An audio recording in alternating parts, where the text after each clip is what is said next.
ವೀಕ್ಷಕರೇ ಎಲ್ಲರಿಗೂ ನಮಸ್ಕಾರಗಳು. Welcome to my channel. Toxic ಸಿನಿಮಾಗಾಗಿ ಯಶ್ ಅಭಿಮಾನಿಗಳು ಅಂದರೆ ಕರ್ನಾಟಕದ ಜನರು ಈಗಾಗಲೇ ಸಿನಿಮಾಗಾಗಿ ಕಾಯುತ್ತಿದ್ದಾರೆ. ಇದರ ಬಗ್ಗೆ ಬಾಲಿವುಡ್ ನಟಿ ಉಮಾ ಕುರೇಶ್ ಅವರು ಕನ್ನಡದ ನಟ ಯಶ್ ನಿರ್ಮಿಸಿ ಪ್ರಮುಖ ಪಾತ್ರದಲ್ಲಿ ನಟಿಸಿರುವ ಟಾಕ್ಸಿಕ್ ಚಿತ್ರದ ಬಗ್ಗೆ ಮೆಚ್ಚುಗೆ ವ್ಯಕ್ತಪಡಿಸಿದ್ದಾರೆ. ಉಮಾ ಅವರು ಟಾಕ್ಸಿಕ್ ಚಿತ್ರದಲ್ಲಿ ಅಭಿನಯಿಸಿದ್ದು ಆ ಚಿತ್ರ ತಮ್ಮ ವೃತ್ತಿ ಜೀವನದಲ್ಲಿ ಅತಿ ಚಿತ್ರವಾಗಿದೆ. ಅಷ್ಟೇ ಅಲ್ಲದೆ ಭಾರತದಲ್ಲಿ ಈವರೆಗೆ ಬಂದಿರುವ ಆಕ್ಷನ್ ಚಿತ್ರಗಳಿಗಿಂತ ಅತ್ಯಂತ ಭಿನ್ನವಾದ ಕತೆ ನಿರೂಪಣೆಯುಳ್ಳ ಚಿತ್ರವಾಗಿ ಮೂಡಿಬರಲಿದೆ ಎಂದಿದ್ದಾರೆ.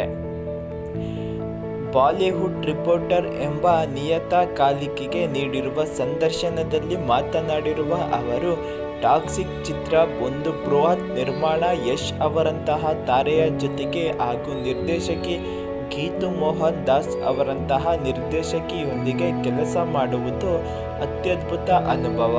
ಗೀತಾ ಅವರು ಒಂದು ಕಮರ್ಷಿಯಲ್ ಕತೆಗೆ ಏನೇನು ಬೇಕೋ ಅದೆಲ್ಲವೂ ಸುಂದರವಾಗಿ ಕಟ್ಟಿಕೊಟ್ಟಿದ್ದಾರೆ ಮತ್ತು ಭಾರತೀಯ ಚಿತ್ರರಂಗದಲ್ಲಿ ಇವರೆಗೆ ಯಾರು ಮಾಡಲಾಗದಂತಹ ಅಸಾಧಾರಣ ಚಿತ್ರಕಥೆಯನ್ನು ರಚಿಸಿದ್ದಾರೆ. ಹಾಗಾಗಿ ಈ ಚಿತ್ರದ ಬಿಡುಗಡೆಗಾಗಿ ನಾನು ಕಾಯುತ್ತಿದ್ದೇನೆ. ನಿಜಕ್ಕೂ ಆ ಚಿತ್ರವನ್ನು ವೀಕ್ಷಿಸುವುದು ಅರ್ಥಪೂರ್ಣವಾಗಿರುತ್ತದೆ. ಪ್ರೇಕ್ಷಕರಿಗೆ ರೋಮಾಂಚನ, ಮನರಂಜನೆ ಇವೆರಡನ್ನೂ ನೀಡುತ್ತದೆ ಎಂದಿದ್ದಾರೆ. ಅವರ ಈ ಮಾತು ಟಾಕ್ಸಿಕ್ ಚಿತ್ರದ ಬಗೆಗಿನ ನಿರೀಕ್ಷೆಯನ್ನು ಮತ್ತಷ್ಟು ಹೆಚ್ಚಿಸುವಂತೆ ಮಾಡಿದೆ. ಈಗಾಗಲೇ ಕಾಂತಾರ ಚಾಪ್ಟರ್ 1 ಚಿತ್ರವು 2025ರಲ್ಲಿ ಅತಿ ಹೆಚ್ಚು ಗಳಿಕೆ ಮಾಡಿರುವ ಚಿತ್ರ ಎಂಬ ಹೆಗ್ಗಳಿಕೆಗೆ ಪಾತ್ರವಾಗುವ ಮೂಲಕ ಕನ್ನಡ ಚಿತ್ರರಂಗದ ಕೀರ್ತಿ ಪತಾಕೆಯನ್ನು ಇಡೀ ಜಗತ್ತಿಗೆ ಹಬ್ಬುವಂತೆ ಮಾಡಿದೆ. ಹಾಗಾಗಿ ಎಲ್ಲರೂ ಇನ್ನು ಮುಂದೆ ಬಿಡುಗಡೆಯಾಗಿರಲಿರುವ ಕನ್ನಡ ಚಿತ್ರಗಳ ಬಗ್ಗೆ ಗಮನ ಹರಿಸುವಂತಾಗಿದೆ.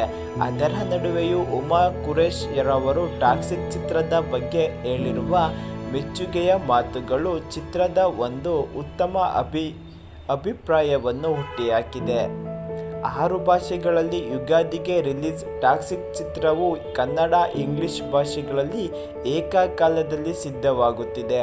ಅನಂತರ ತೆಲುಗು, ತಮಿಳು, ಮಲಯಾಳಂ, ಹಿಂದಿ ಭಾಷೆಗಳಿಗೂ ಡಬ್ ಆಗುತ್ತಿದೆ. ಅಂದಹಾಗೆ ಚಿತ್ರವು 2026ರ ಯುಗಾದಿಯ ಸಂದರ್ಭದಲ್ಲಿ ಬಿಡುಗಡೆಯಾಗುವ ಸಾಧ್ಯತೆ ಇದೆ.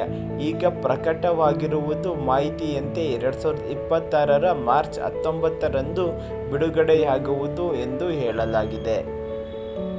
ಯಾರೆಲ್ಲ ಯಶ್ ಅಭಿಮಾನಿಗಳು ಇದ್ದೀರಾ, ಕಮೆಂಟ್ ಮೂಲಕ ಟಾಕ್ಸಿಕ್ ಚಿತ್ರ ಬಿಡುಗಡೆ ಆದಷ್ಟು ಬೇಗ ರಿಲೀಸ್ ಆಗಬಹುದಾ ಎಂದು ನಿಮ್ಮ ಅನಿಸಿಕೆ ಕಮೆಂಟ್ ಮೂಲಕ ತಿಳಿಸಿ. ಹಾಗೆ ಈ ವಿಡಿಯೋಗೊಂದು ತಪ್ಪದೆ ಲೈಕ್ ಕೊಟ್ಟು ಶೇರ್ ಮಾಡಿ, ಈ ಚಾನಲನ್ನು ಸಬ್ಸ್ಕ್ರೈಬ್ ಮಾಡಿಕೊಳ್ಳಿ. ಹಾಗೆ ಎಲ್ಲರಿಗೂ ಧನ್ಯವಾದಗಳು.